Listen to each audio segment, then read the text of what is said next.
Selamat sore Bapak Ibu Saudara sekalian. Kita hidup di dalam zaman yang terus memaksa kita atau mendorong kita untuk semakin achieve and semakin achieve and semakin achieve. Kita juga didorong, dimotivasi untuk terus semakin produktif dan semakin produktif. Dan apa yang terjadi ketika obsesi tersebut tidak terjadi dan enough is never enough? Hasilnya adalah burnout. Nah, ini yang kita akan bahas di dalam tema hari ini, yaitu tema bagaimana kita hidup di dalam zaman yang terus mendorong kita untuk semakin produktif, semakin achieve, tetapi kita sendiri tidak mampu mencapainya dan kita akhirnya menjadi burnout.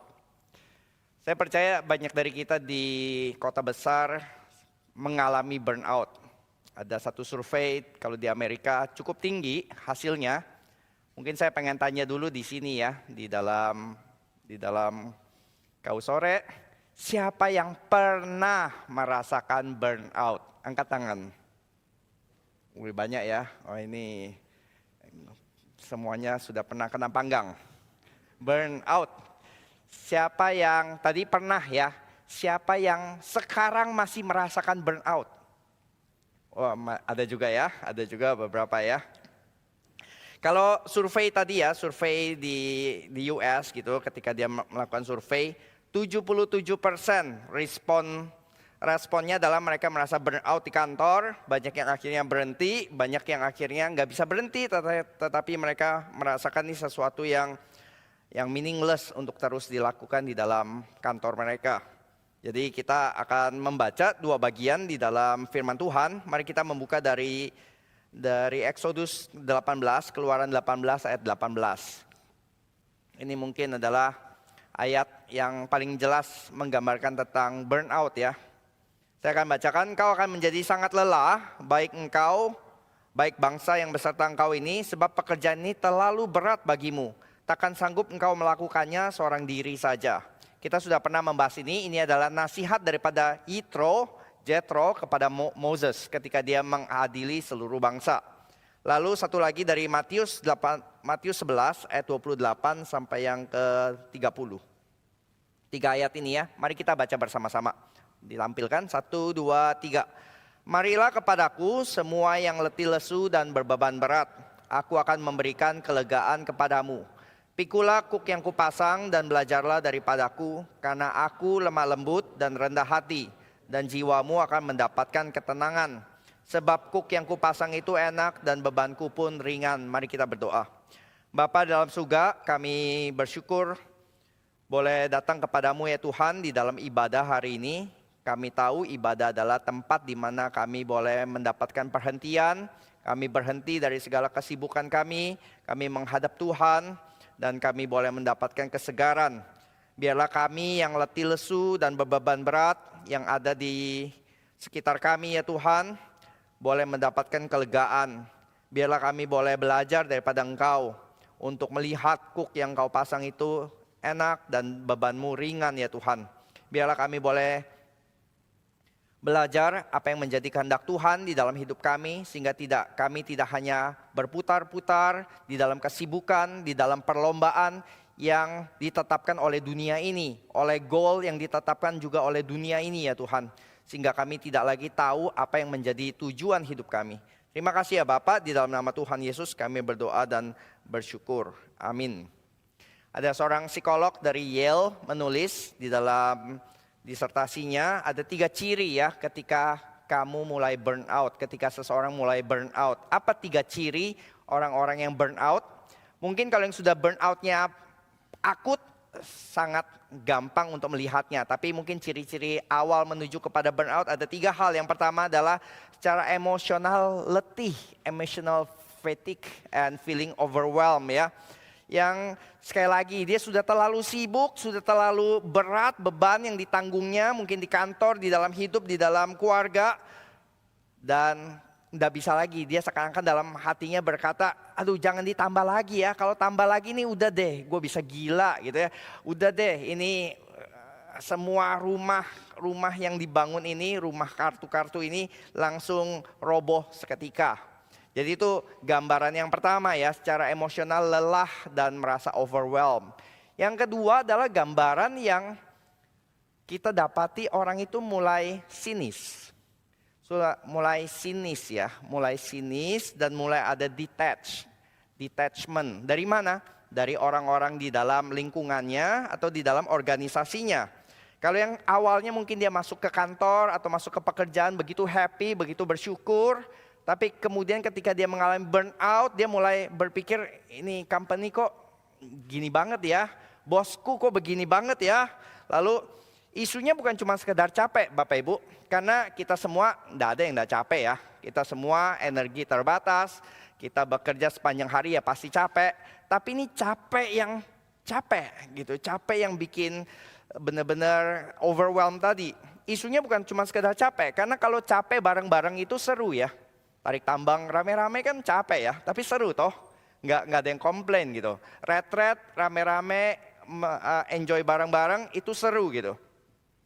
Tetapi adalah ketika sinismenya mulai berubah ya. Ketika sekarang udah bukan lagi capek bareng-bareng, I'm tired together with you. Sekarang adalah sudah mulai berubah kalimatnya menjadi I'm tired of you.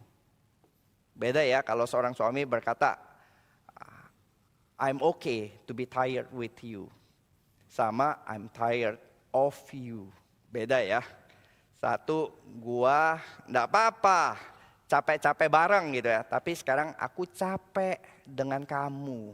Nah itu sudah mulai ada bibit-bibit perpecahan dan hal-hal detachment ya. Yang ketiga adalah sense of failure and self-doubt. Ada sense merasa gagal di dalam pekerjaannya dan mulai terus meragukan kemampuan dirinya, mulai merasa inefektif, mulai nggak efektif gitu. Dia mulai merasa datang ke kerja, ya datang sepanjang hari seperti biasa, tapi nggak peduli apapun yang dikerjakan di kantor itu kayak nggak ngefek gitu. Sibuk, tetap sibuk dari pagi sampai sore mungkin tetap sibuk gitu. Tapi dia nggak bisa lihat kesibukannya ini bisa bermakna apa. Mungkin salah satu faktornya dia tidak melihat lagi di dalam apa yang dia kerjakan itu meaningful. Ada orang yang mungkin bekerja di kantor yang begitu dirty dan dia coba merubah sistem dan nothing happen. Nggak berubah apa-apa dan dia merasa ngapain lanjut terus begini di kantor. Kayaknya apapun yang ku kerjakan nggak akan merubah bos, nggak akan merubah kultur company, nggak akan merubah apa-apa. Jadi merasa meaningless. Dia merasakan ada existential angst ya, apa yang dia kerjakan ini gak ada perubahan, gak ada efek, gak efektif lagi. Jadi perasaan kita gak achieve apa-apa ini bisa bikin kita burnout, bukan hanya di kantor, tapi juga itu yang mungkin terjadi di keluarga, itu yang mungkin terjadi juga di dalam aspek-aspek hidup lainnya ya. Sekarang kita bahas 3 level penyebab burnout. Ada 3 level ternyata penyebab burnout ya. Yang pertama personal level ya. Ini orang-orang yang paling gampang burnout biasanya orang-orang yang apa saudara? Orang-orang yang micromanage ya. Orang-orang yang perfeksionis. Orang yang sulit dipuaskan. Nah ini orang-orang yang mungkin secara personal level akan lebih rentan dibanding orang yang lebih cincai-cincai. Yang kedua workplace level. Work culture, punya boss killer, punya kolik yang sama-sama bekerja sama, dia di PHK, lalu saudara kena ininya, kena tugasnya. Jadi instead harus mengajarkan 1 orang, sekarang harus mengerjakan tugas 2 orang, lalu mulai burn out di situ. Yang ketiga, societal level ya. Secara kultur, secara budaya. Nah ini yang menjadi fokus kita hari ini, yaitu adalah bagaimana society membuat kita itu burn out. Yang burn out itu kenapa begitu widespread, kenapa begitu umum, begitu banyak orang? Karena budaya kita ya begini, masyarakat kita ya begini. Ini yang kita akan bahas ya. Ada satu filosofer orang Korea, namanya Byung-Chul Han. Dia tinggal di Jerman, dia menulis buku The Burnout Society. Dan kita akan membahas beberapa poin dari buku dia. Dan dia menggambarkan bagaimana ada shift ya dari budaya zaman dulu menjadi budaya zaman sekarang. Budaya yang sangat membuat kita itu sangat gampang untuk burn out. Tapi sebelum itu ada seorang penulis lainnya yang membagikan sharing pribadi dia ya. Dia bilang begini, ini ada 3 level. Tapi sadarkah ketika kita mencoba fix the problem tentang burnout kita itu paling aware, kita paling sadar, kita paling menumpahkan segala effort kita itu untuk fix yang personal level. Nah, biasa kalau saudara burnout, biasanya apa remedinya? Ada yang mulai mikir ya. Kalau remedinya cowok sama remedinya cewek mungkin agak beda ya. Kalau Ibu Yohan apa remedinya? Nyalon, spa, salon-salon, spa ya.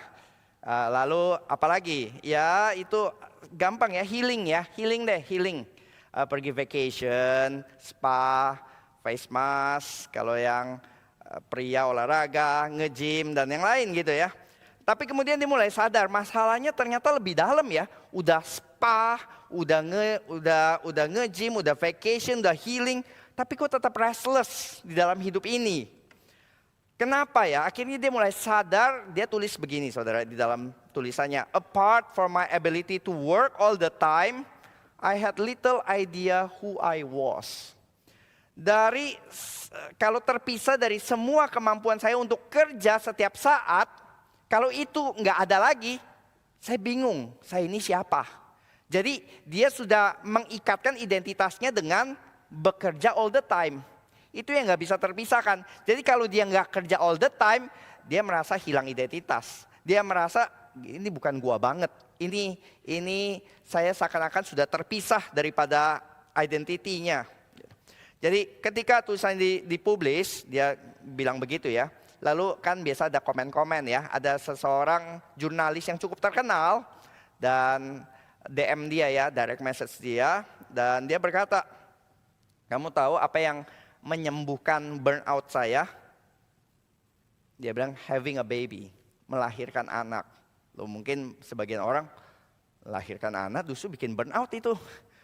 Sleepless night, nggak bisa tidur, minta susu terus, minta ASI terus gitu.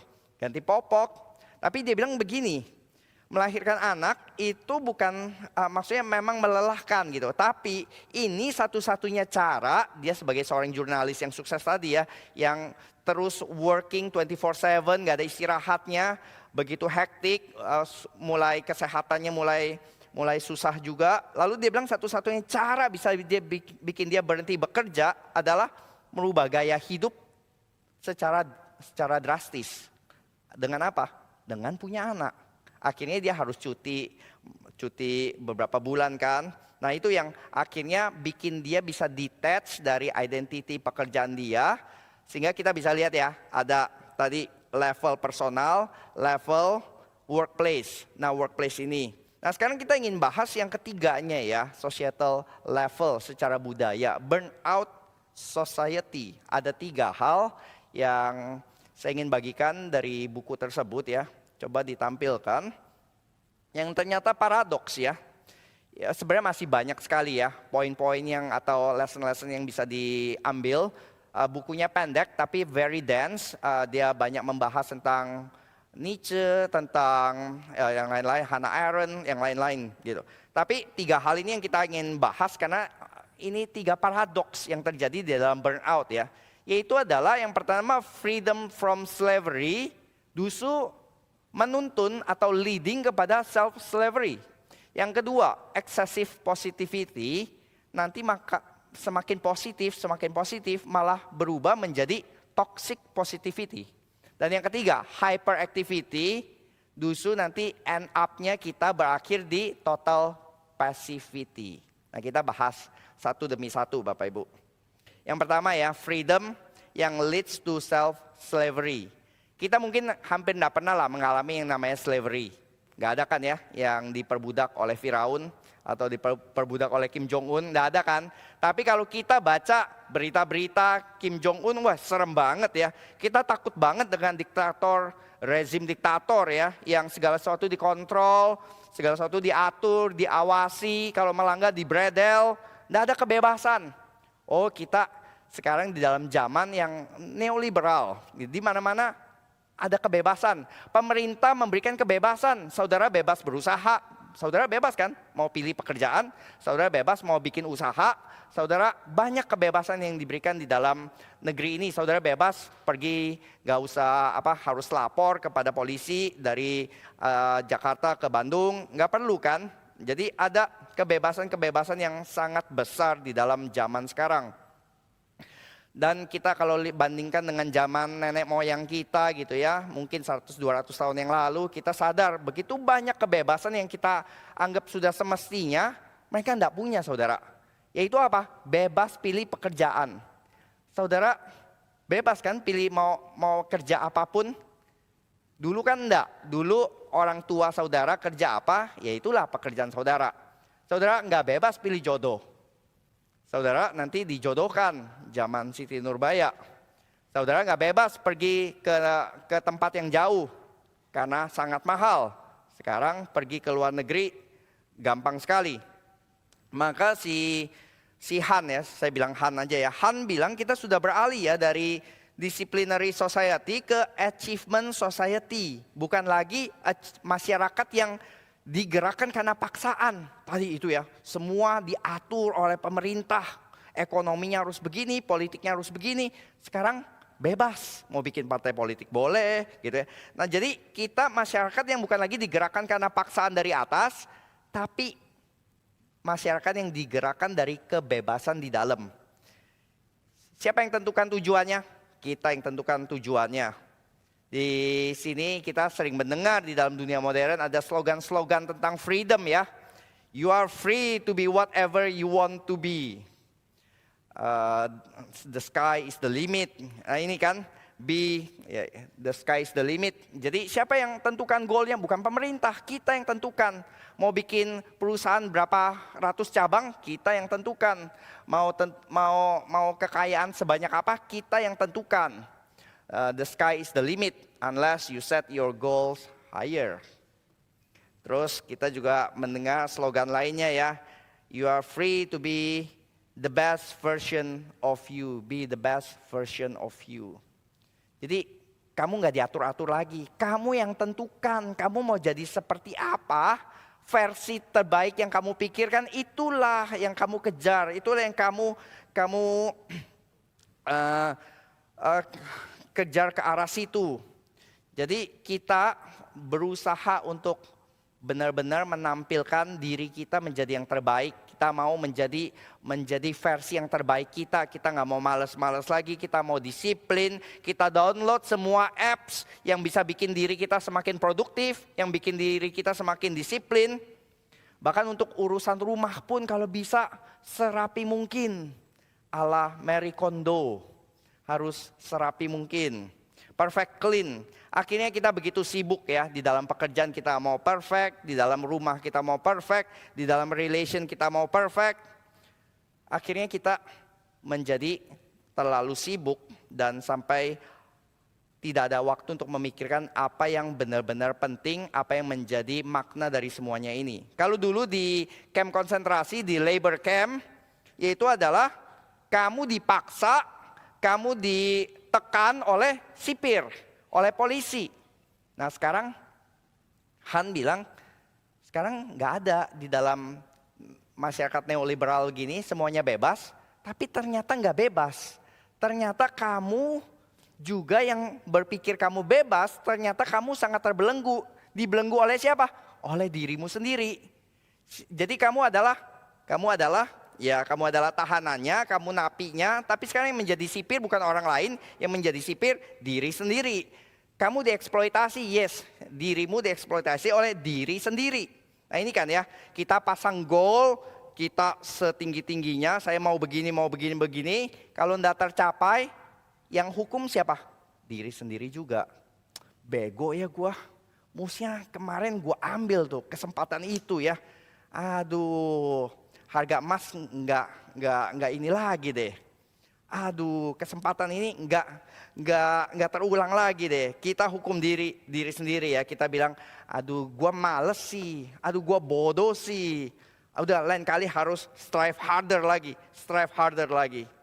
Akhirnya kita semua digerakkan oleh pecutan-pecutan, yang pecut bukan lagi mandor di luar, yang pecut masing-masing pecut diri sendiri. Di mana kita menjadi achievement society, di mana kita bilang kita free, tapi faktanya kita semua terpenjara, yang kita buat sendiri, yang kita awasi sendiri, yang kita hukum diri sendiri juga. Dan akhirnya kita burn out, karena kita nggak bisa capai goal-goal kita yang unrealistic tadi ya. Goal-goal yang setinggi langit yang kita tahu ya, kita nggak bakal bisa achieve anyway.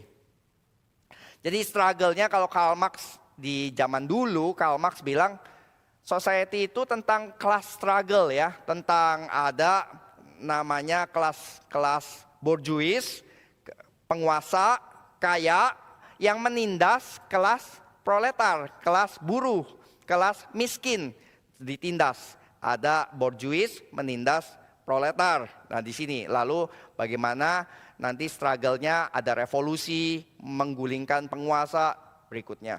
Tapi sekarang di dalam dunia modern neoliberal ini nggak ada revolusi. Kenapa saudara? Karena struggle-nya bukan eksternal lagi, struggle-nya jadi sudah internal di dalam kita. Kita menindas diri kita sendiri. Kita yang tentukan goalnya, kita yang hukum diri kita kalau kita tidak mencapai goal tersebut dan kita burn out. Orang Israel kerja keras diperbudak Firaun. Orang Korea Utara diperbudak, kerja keras diperbudak Kim Jong-un. Orang modern diperbudak oleh, tadi ya udah Firaun, Kim Jong-un, apa nih? Pak Antonius, enggak jangan deh ya, kata Sinode. Gawat saya nanti dipanggil ya. Kita dikerja keras, diperbudak oleh apa? Oleh tun apa? Tuntutan diri pribadi. Di sini ya. Yang itu yang pertama ya. Jadi kita lihat ya, kita free. Kita bilang kita free. Kita mau jadi entrepreneur. Wah, gue nggak mau jadi itu lagi, ada budak korporat. Saudara pikir free? Enggak, saudara. Saudara hari pertama jadi entrepreneur, hari itu juga diperbudak dengan ekspektasi-ekspektasi dari klien, dari supplier, dari diri sendiri juga. Siapa bilang free? Tanya kepada entrepreneur ya, apakah mereka lebih banyak waktu atau lebih sibuk? Lebih banyak waktu untuk jalan-jalan dengan anaknya atau justru malah Sabtu Minggu pun kerja ini? Yang mana? Yang kedua, mari kita lihat yang kedua ya, excessive positivity. Nah karena kita terus berusaha achieve more and more, harus terus more produktif, harus terus memacu diri, harus terus nggak boleh males ya, harus terus memotivasi diri to get better and better. Maka tujuan kita adalah bagaimana kita bisa semakin efektif, semakin efisien. Diri harus maju, harus berkembang, harus menyala untuk mencapai apa yang kita targetkan. Jadi kalau kita berkata, aduh gua gak bisa nih, maka kita harus tepuk diri kita. Jangan negatif gitu, harus positif, harus bisa. Kalau dulu di zamannya disciplinary society, orang itu dimotivasi, napi-napi yang malas mesti dipecut-pecut, kamu harus apa, kamu harus apa, gitu kan ya. Ayo bersihkan toilet, kamu harus bersihkan toilet, kamu harus potong rumput. Nah itu sipir-sipir akan teriak-teriak itu terus, you should this, you must this. Di dalam achievement society gak ada teriakan napi begitu. Dan teriakannya you should, you must berubah menjadi yes you can, positif. Karena itu negatif, jadi yes you can, yes you can. Dan kita melihat ada satu industri tentang ini ya, tentang motivation ya, motivational speaker bahkan menjadi satu profesi tersendiri. Nah ini dari salah satu kalimat motivational speaker ya, the most three important words you can say to yourself, yes I can. Kalau saya bisa, maka kamu juga bisa. Wow, nanti kita pulang dari seminar kita berkata, saya juga bisa. Patong umur 17, saya juga bisa. Habis itu kita baru nyaho, nggak bisa ya ternyata. Nah, jadi memang nanti kita bahas ya. Tentunya inspirasi-inspirasi begitu sangat penting ya. sangat baik gitu untuk memacu diri kita. Tapi kita tahu ya, Tuhan memberikan talenta yang berbeda-beda. Bagaimana ternyata apa yang ya saudara bisa, saya belum tentu bisa gitu. Apa yang saya bisa, saudara belum tentu bisa. Tapi motivasi, motivational speaker, motivational industry selalu mengasumsikan kalau satu orang bisa, maka semua harus bisa. Slogan Adidas ya, impossible is nothing. Impossible is nothing. Jadi nggak ada katanya not possible, nggak bisa itu. Harus always possible. Jadi kita dipaksa, didorong untuk selalu berpikir optimis. Selalu didorong untuk kepada perfection and productivity. Kita sendiri nggak against dengan itu sendiri semua ya saudara. Tentunya nanti kita akan bahas. Tapi yang pasti adalah ini saudara. Tidak ada lagi ruang untuk negatif. Harus selalu positif. Nggak ada lagi kita bisa merasa sedih, merasa negatif emotion itu semua harus disingkirkan, harus diganti dengan emosi-emosi yang positif. Makanya tadi dikatakan achievement society ini adalah juga masyarakat hyper positif. Semuanya very positif. Diri sendiri dipacu, masyarakat dipacu terus-menerus. Dan akhirnya ketika gagal memenuhi ekspektasi diri yang tadi tidak realistis tadi, yang berpikir saya bisa, ternyata fail. Ternyata nggak lulus. Ternyata bisnisnya crash. Ternyata bangkrut. Lalu berikutnya apa saudara? Depresi. Depresi adalah gagal memenuhi ekspektasi diri tadi yang tidak realistis dan tidak melihat kemampuan diri. Maka saudara di sini mungkin salah satu yang kita mesti belajar embrace negativity justru. Karena Alkitab nggak anti dengan hal tersebut. Kita pasti oke dengan positif ya. Kita pasti oke. Begitu banyak kalimat-kalimat positif yang mengencourage di dalam Alkitab. Tapi faktanya adalah Mazmur-Mazmur sebagian besar Mazmur itu adalah Mazmur-Mazmur yang negatif saudara. Mazmur yang protes, Mazmur yang sedih, Mazmur yang meratap. Tapi saudara coba, pernahkah saudara datang ke seminar motivasi terus berkata, saya sedang meratap. Saya ingin mengajak saudara meratap. Gak ada ya, itu negatif gitu, bikin sendu.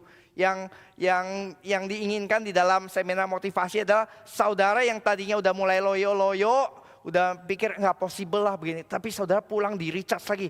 Ya bisa man, yes bisa. Itu yang kita dapatkan. Tapi justru orang ya saudara, negatif itu bukan berarti cuman ini ya kita memberi ruang kepada negative emotion. Tapi salah satunya adalah kalau di dalam kalimatnya ini ya Hegel ya. Hegel bilang hyper positivity itu justru dangerous. Karena itu nggak akan bikin society atau peradaban makin maju lagi. Saudara familiar dengan tesisnya Hegel ya. Yang ada tesis, lalu nanti muncul antitesis. Lalu berdebat, nanti muncullah sintesis yang baru ya. Di sini sebagai tengah-tengah mungkin. Lalu sintesis yang baru ini menjadi tesis yang baru. Lalu kemudian muncullah antitesis dari oposisi yang baru, lalu bertarung-tarung lagi muncullah sintesis. Nah itu dia bilang society berkembang karena setiap kali ada tesis antitesis yang melahirkan sintesis yang baru begitu. Tapi ketika ini hanya hyper positif dan nggak ada ruang untuk memberikan ruang kepada oposisi, memberikan ruang kepada suara yang lain, memberikan ruang kepada no, nggak akan ada kemajuan saudara. Saudara saya membayangkan tentang itu ya. Saudara pernah lihat gak? Mestinya saya siapkan gambar. Ada satu gambar yang monumental sekali. Gambar itu Nazi. Jadi Hitler lagi orasi. Semua lagi begini saudara. Hail Hitler. Semua orang pakai seragam Nazi. Semua lagi begini. Tapi di foto di tengah-tengah ada satu orang yang begini saudara. That is the power of negativity. Ketika semua orang berkata yes, dia berkata no. Ketika semua berkata Heil Hitler, dia tidak berkata apa-apa. Saya nggak tahu apa yang terjadi dengan dia, tapi kayaknya hidupnya nggak lama lagi ya.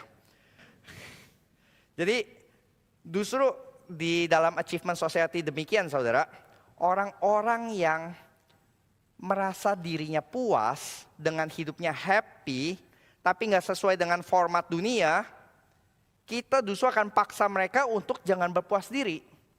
Saya ketemu satu orang saudara yang tukang kebun, happy aja saudara. Happy kalau ditanya juga puas gak dengan dirinya? Puas, anak-anak sekolah dan yang lain. Lalu mulai ada orang yang entrepreneur spirit berkata, Pak jangan puas cuma jadi tukang kebun. Kalau bisa buat itu dong company di kampung Bapak nanti supaya bisa ini lagi gitu. Loh nggak apa-apa, saya ada ladang di rumah, di sini saya udah happy, pulang ke kampung juga happy gitu. Nggak boleh puas Pak, mulai restless hari ini ya Pak. Habis itu dia pulang kampung mulai restless, iya ya saya mesti buat apa lagi ya.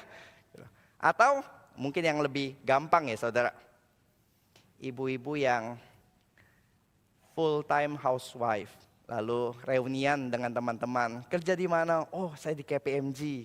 Kamu? Oh saya dokter. Kamu? Saya lawyer. Kamu? Oh saya menteri keuangan.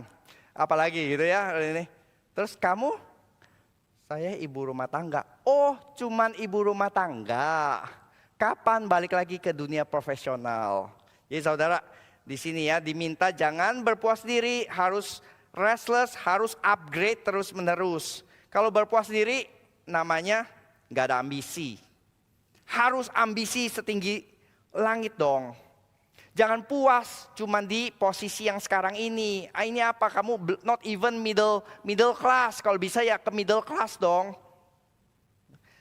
Iya terus tapi saudara, apakah orang yang sudah masuk ke middle class dan yang middle class naik ke upper class otomatis content, otomatis happy, otomatis puas dengan dirinya?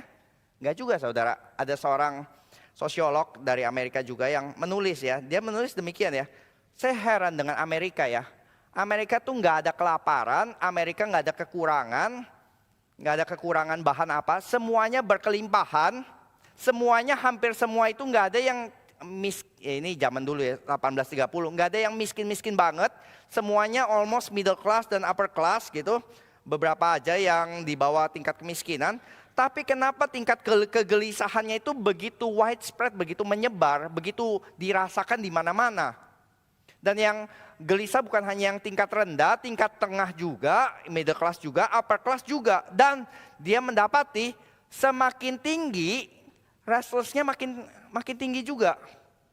Yang dulu di rendah happy-happy aja, makin naik ininya makin restless. Makin merasa nggak puas dengan hidupnya. Kenapa kelas menengah modern gelisah di tengah segala kecukupan dan segala kesejahteraan mereka.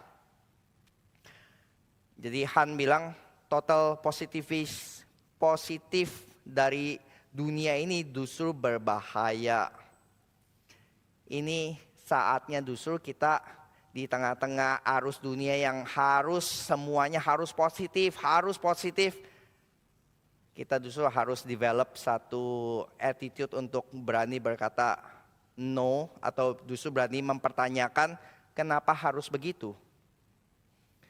I can do it, so can you.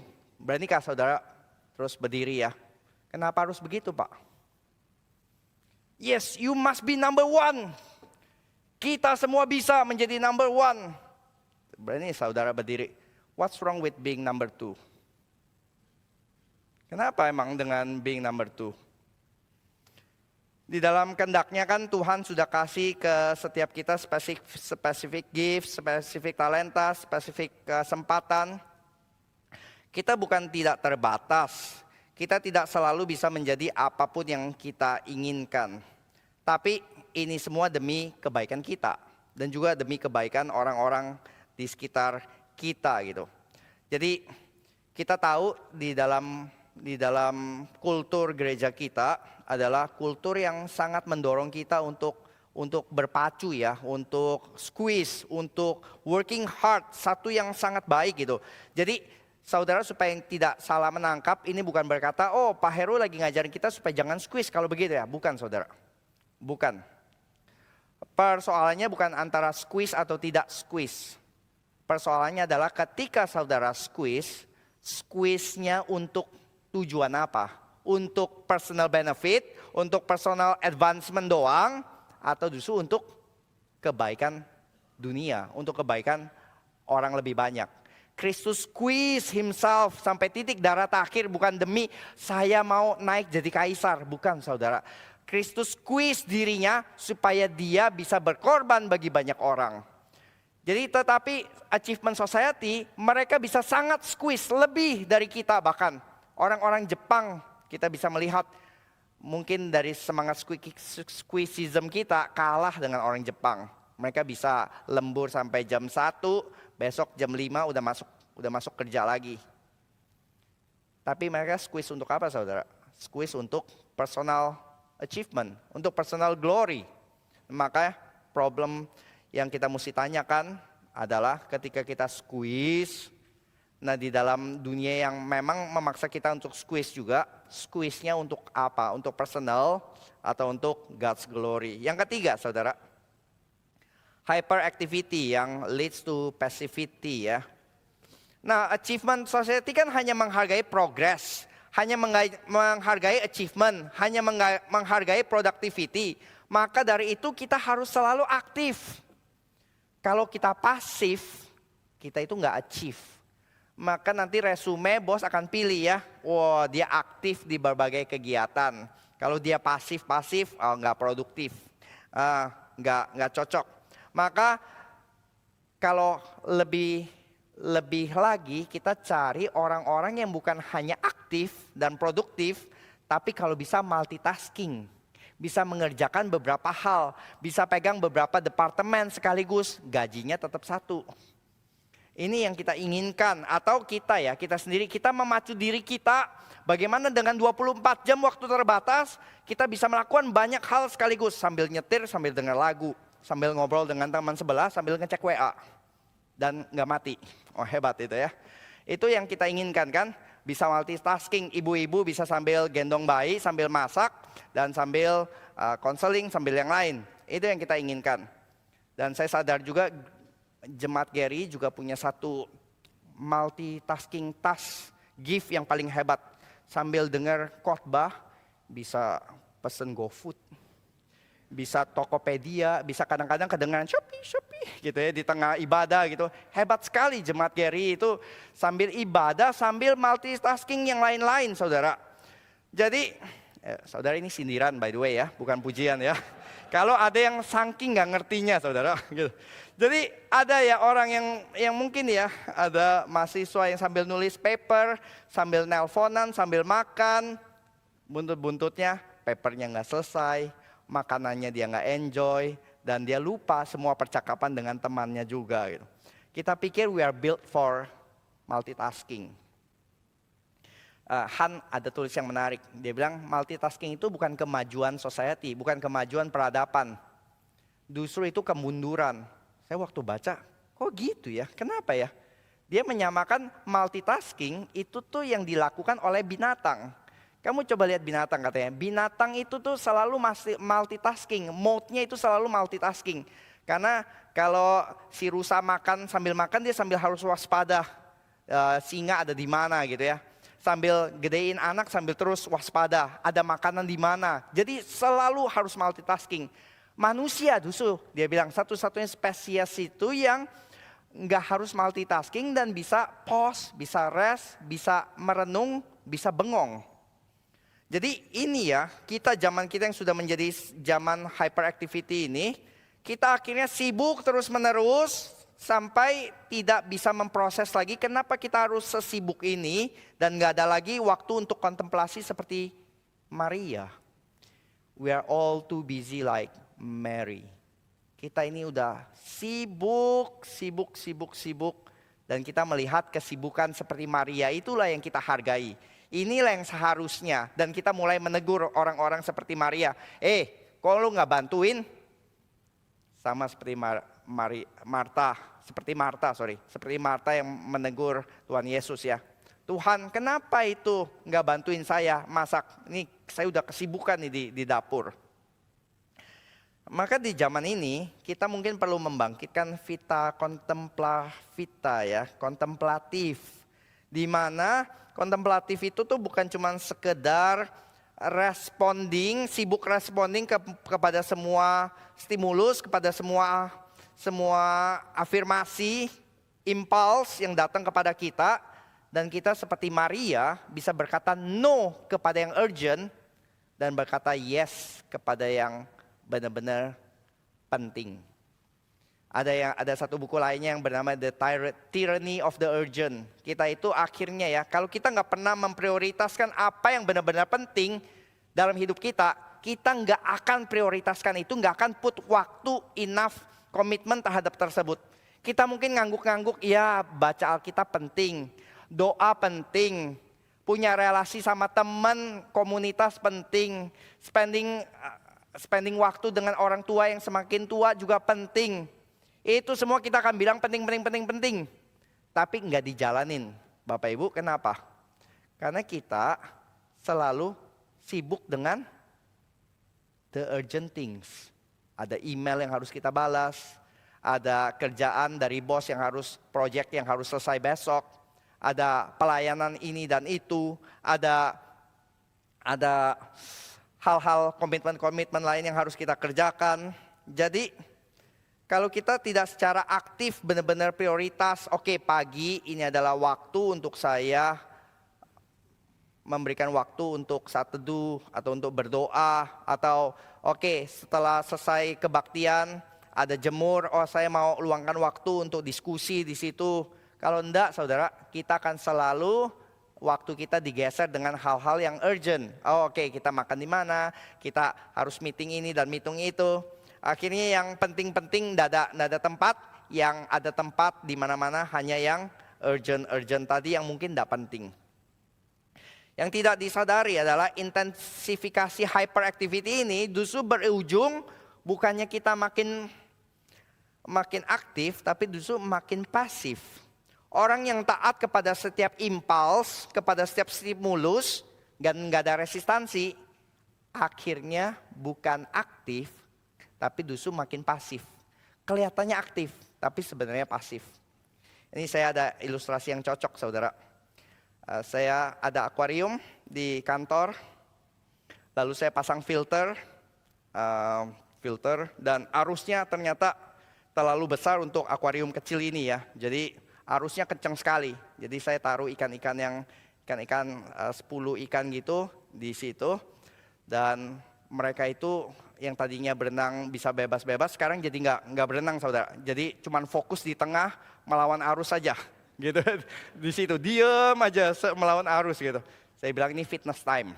Jadi setiap 2 jam saya pasang itu filter, langsung mereka ini cuman diem melawan arus. Tapi kemudian dari 10 itu ada 1 mati, saudara. 1 mati. Bukan karena disiksa saya ya. Bukan itu. Memang mati. Pagi-pagi saya mati, saya pasang filter.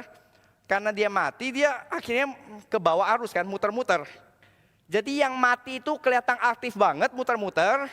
9 yang masih hidup kelihatan pasif. Kelihatan diem aja di tengah. Tapi saudara tahu kan, mana yang aktif, mana yang pasif. Yang muter-muter kelihatannya heboh, itu justru pasif, saudara. Karena apa? Karena nggak bisa menahan arus. Sedangkan yang kelihatannya diam, sedang merenung, keras banget, susah banget, itu yang aktif, saudara.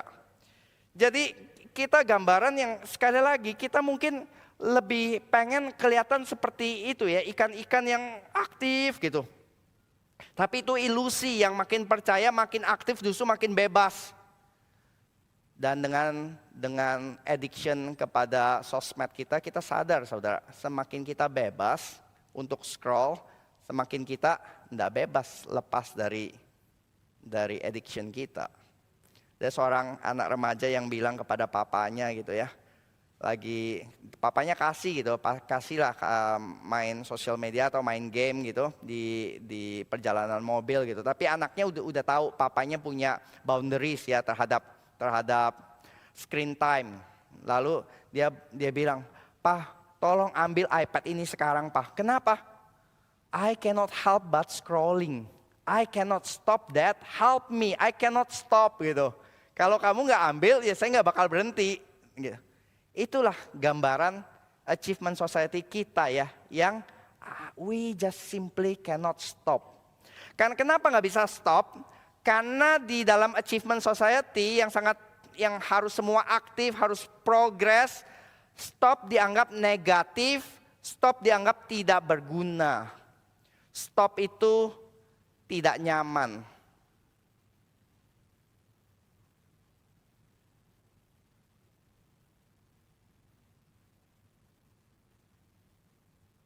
Saudara mulai tidak nyaman?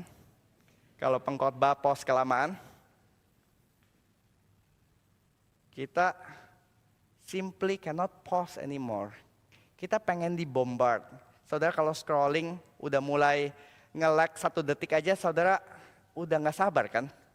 Saudara udah pasti udah tinggalin feed yang nge-lag 1 detik sekalipun. Saudara main game, kalau dia ada lagging 0,0 sekian detik pun, saudara udah nggak bisa tahan, saudara akan beli mouse yang baru. Kenapa saudara? Kita di dalam dunia yang simply cannot pause.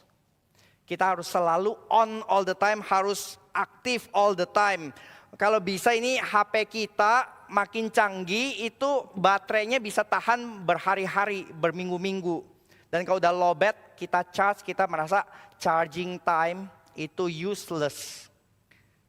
Itu downtime kita bilangnya ya. Waktu berhenti itu tidak produktif. Kalau di dalam bahasa mesin kan waktu mesin diistirahatkan itu downtime. Kita berharap kalau mesin kalau bisa running all time. Demikian juga kita merasa kalau bisa diri kita ini nggak ada berhentinya. Aduh, kenapa kita harus tidur 8 jam ya? Coba seandainya tidur hanya 4 jam gitu. Kenapa harus ada downtime? Bahkan kita di dalam achievement society kita feel guilty kalau kita berhenti. Ada orang tua yang feel guilty banget kalau dia ngajak anaknya jalan-jalan di taman. Aduh, seharusnya waktu ini bisa saya kerjakan untuk proyek gitu ya. Hal yang wajar seharusnya untuk apa? Untuk spend time dengan istri, spend time dengan anak. Bahkan sekarang bisa feel guilty. Dan gak mengherankan saudara. Saudara di Gary, hamba Tuhan tidur siang, feel guilty. Karena itu kurang afdol, kurang squeeze. Harusnya adalah jangan tidur siang, harus lebih ini. Dan kita enggak tahu ya, ini bukan membela diri, saya tidak tidur siang gitu. Jangan bilang, ini gara-gara suka tidur siang. Bukan saudara, tapi maksudnya adalah yaitu ya, semua hal yang stop, semua hal yang rest, semua hal yang pause itu sudah dianggap total negatif saudara. Sudah dianggap sesuatu yang bukan hanya negatif, tapi kita juga feel guilty. Yang harusnya adalah bisa dipakai untuk bikin lebih aktif lagi. Kalau bisa seluruh jadwal di Google Calendar kita tuh harus penuh, harus sibuk. Dan kita merasa semakin sibuk, semakin kita ini berharga. Semakin kita itu something. Sorry ya, kalau ngajak makan sorry. Gue lihat kalender gue dulu, aduh 3 minggu ke depan susah nih. Gitu. Oh iya udah ya, bulan depan ya, oke. Sibuk banget dia, ada meeting luar negeri, ada yang lain. Coba saudara bilang, San mau meeting? Coba besok bisa? Bisa kok. Hari ini? Bisa. Besoknya lagi? Bisa. Jumat depan? Bisa. Kamu kerja gak sih? Gitu ya. Kok pengangguran banget gitu. Makanya kita itu kan pengennya apa saudara? Semakin sibuk, kita kayak ada badge of honor gitu ya. Semakin sibuk itu semakin something. Semakin wah luar biasa gitu. Dan kita tahu hamba Tuhan Gary terkenal dengan badge of honor-nya gede banget, busy. Gitu. Hamba Tuhan Gary sibuk gitu.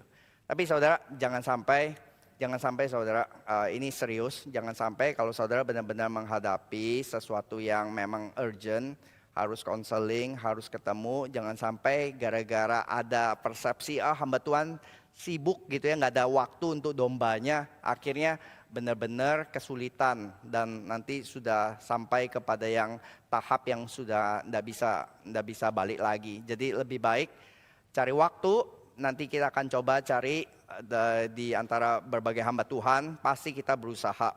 Lalu saudara, ketika kalau kita lihat ya, Tuhan Yesus juga punya waktu limited time ya. Bahkan lebih limited dari kita. Dia melayani dari 33,5 tahunnya, dia 30 tahun tidak melayani. Hanya 3,5 tahun melayani. Jadi saudara, kalau saudara sebagai sekretarisnya Tuhan Yesus, saudara akan berusaha apa? Make sure Google Kalendernya penuh ya. Make sure semua schedule-nya padat sekali. Gak ada istirahat nih. Tuhan Yesus bilang, gak apa-apa, nanti setelah naik baru istirahat. Sekarang kalau bisa 24 jam pelayanan. Apakah kita berkata demikian? Enggak saudara, yang kita lihat di dalam Alkitab adalah ketika Tuhan Yesus sedang jadwal pelayanan sibuk-sibuknya, sedang padat-padatnya, yang kita baca ayat selanjutnya adalah dia mengasingkan diri dan pergi berdoa. Dia bisa personal retreat. Dia nggak peduli itu orang-orang yang rame mencari dia. Dia bilang no, sedang tidak praktek. Mau apa? Mau berdoa. Terus ketika ramai orang datang mencari dia, minta dilayani, minta disembuhkan, dan Tuhan Yesus menyembuhkan, wah makin banyak lagi yang datang besokannya. Terus murid-murid bilang, makin banyak lagi yang datang, bagaimana ini? Mari kita pergi ke desa sebelah. Loh, kok kabur aja dulu? Gimana ini? Ya, bukan Tuhan Yesus kabur. Tuhan Yesus itu bilang, sudah waktuku untuk desa di sini begini. Dan dia jadwal dia tidak didikte oleh keinginan manusia, tidak didikte oleh orderan, tidak didikte kalau dia harus pergi, dia pergi. Walaupun mungkin di sini banyak sekali kesibukan. Tapi waktu dia didesak untuk datang, dia malah stay. Kapan saudara? Waktu Lazarus hampir mati. Maria dan Marta kirim orang, cepat-cepat datang. Lazarus hampir mati nih, segera. Kalau bisa naik ekspres. Tuhan Yesus bilang, nanti ya kami stay dulu di sini. Stay dulu mah mati dong. Nanti dia bilang kepada murid-murid, nggak apa-apa, tunggu mati aja. Tunggu mati baru nanti kita datang. Saudara bisa lihat ya, kita kalau jadi sebagai asprinya Tuhan Yesus, kita bakal bingung-bingung. Kok gini ya ngatur jadwalnya? Ini anti mainstream banget gitu. Waktu rame-rame malah dia pergi menyingkir. Ini bagaimana? Begini saudara. Itu saudara yang mungkin kita bisa belajar. Bahwa Tuhan Yesus jadwalnya tidak didikte oleh the urgent things. Karena dia tahu apa yang benar-benar penting. Apa yang benar-benar menjadi kehendak Tuhan. Sabat diberikan Tuhan karena Tuhan tahu kita perlu berhenti. Kita perlu beristirahat. Dan kita diciptakan demikian. Kita diciptakan 1/3 sampai 1/4 waktu kita untuk rest, untuk tidur. Maka sabat saudara di sini dikatakan, ya kita knowing our limits. Kita harus tahu our limits as created beings. Karena we are created for work, tapi we are created for rest juga. Jadi ini yang menjadi gambaran untuk menohok daripada achievement society. Achievement society benar saudara di dalam apa? Half of the story. Kita harus kerja, kita harus achieve. Tapi nggak ada tempat untuk rest, nggak ada tempat untuk apa? Inactivity. Hanya activity aja. Nggak ada tempat untuk enjoying God's creation. Aduh, nonton konser. Aduh, ada cuan nggak? Nggak ada sih. Cuma dengar-dengar doang, malah keluar duit tiket. Nah itu saudara, nggak ada tempat lagi yang nggak ada hubungan dengan productivity, dengan cuan. Akhirnya kita menjadi sangat limited ya di dalam aspek hidup kita. Maka yang pertama, sabat mengingatkan kita tentang limit kita ya. Bahwa Tuhan sendiri beristirahat, Tuhan sendiri berhenti di hari ke-7 supaya apa? Supaya kita punya waktu beristirahat, berhenti, menikmati ciptaan. bersama-sama dengan Dia di dalam creation. Dan saudara, ada satu hal lagi tentang, saya ingin bahas tentang bengong. Lu jangan bengang-bengong aja lah. Nah, kita langsung negatif ya waktu dengar bengong ya. Karena bengong itu simply nggak ada tempat lagi saudara di dalam society kita, dalam zaman kita. Itu setan yang harus dinyahkan jauh-jauh. Setan bengong.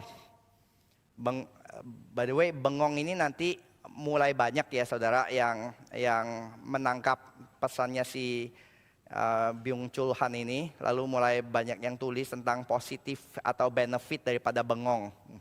Tapi bengong bukan pelanga-pelongo ya. Kalau yang pelanga-pelongo itu ya memang sudahlah kita tinggalkan. Tapi bengong itu ternyata saudara itu menarik ya. Dia bahasnya adalah gini saudara. Ini secara filosofis kan dia filosofer ya. Dia bilang adalah bengong itu justru tanda kemanusiaan kita. Karena apa? Karena mesin gak bisa bengong. Mesin gak bisa berhenti dan pause. Betul, activities yang ngikutin pattern, mekanis, gak ada interupsi, gak bisa pause. Itu apa? Mesin. Mesin gak ada pause-nya, gak usah di pause gitu ya. Sekali on dia langsung jalan all the time sampai off, sampai mati, sampai baterainya habis. Tapi komputer, mesin seberapa hebatnya untuk berkalkulasi ya, bodoh sekali di dalam satu aspek ini. Aspek apa? Aspek pause, mikir, kontemplasi. Well, mesin bisa mengkalkulasi dengan sangat detail. Saudara misalnya, saudara di hire untuk jadi auditor Pertamina. Gitu ya, harus menghitung kerugiannya berapa ya selama 5 tahun terakhir ya. Saudara punya pegawai 50 ya, 50 auditor. Saudara hitungin tuh semua receipt gitu ya. Dan saya rasa 5 bulan saudara belum selesai. Tapi saudara, kalau saudara pakai komputer, saudara inputin semua data tersebut gitu ya. Dalam 5 tahun itu mungkin komputer bisa 500 kali lebih cepat dibanding 50 accountant tadi dalam mengolah data. Saudara, bulan depan masih belum selesai, komputer bilang finish. 936 triliun misalnya begitu. Terus saudara merasa memang lebih pintar mesin kan? Iya. Tapi ada satu hal yang mesin gak bisa lakukan saudara. Apa saudara? Bedanya mesin dengan akuntan manusia yang slow ini adalah apa saudara? Mesin hanya bisa ngitung berapa ratus triliun, berapa ribu triliun gitu ya. Tapi akuntan manusia bisa berkata, kurang ajar. Ini pejabat-pejabat ini gila korupsinya bisa sampai begini. Muak gua dengan pejabat-pejabat ini. Ah, mesin gak bisa begitu saudara. Mesin gak bisa banting ini meja lalu bereaksi dan pause. Gila bener ya.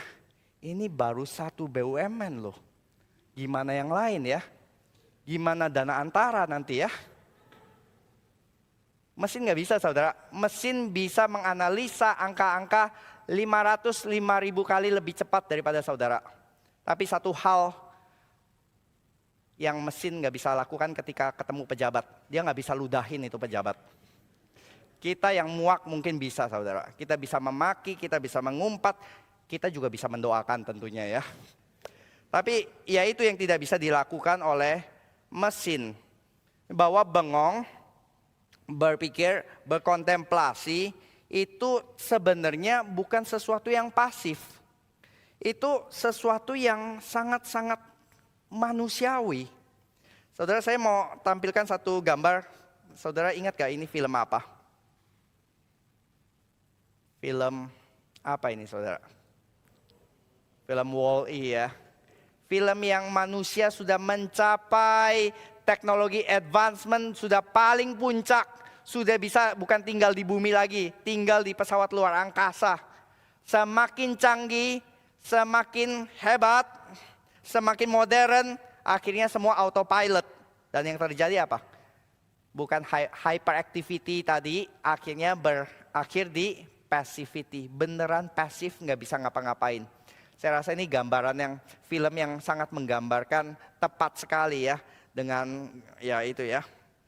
Paradoksnya adalah ya tadi hyperactivity ini menggambarkan satu bentuk tindakan yang ternyata extremely pasif ya.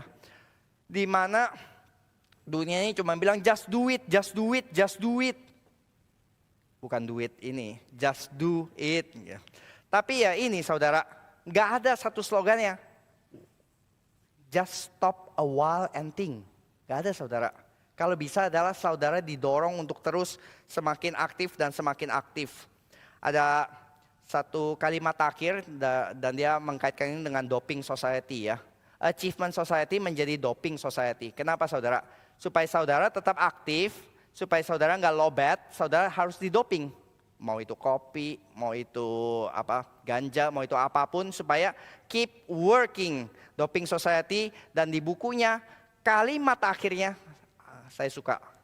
Dia menutup bukunya dengan satu kalimat di atas tadi.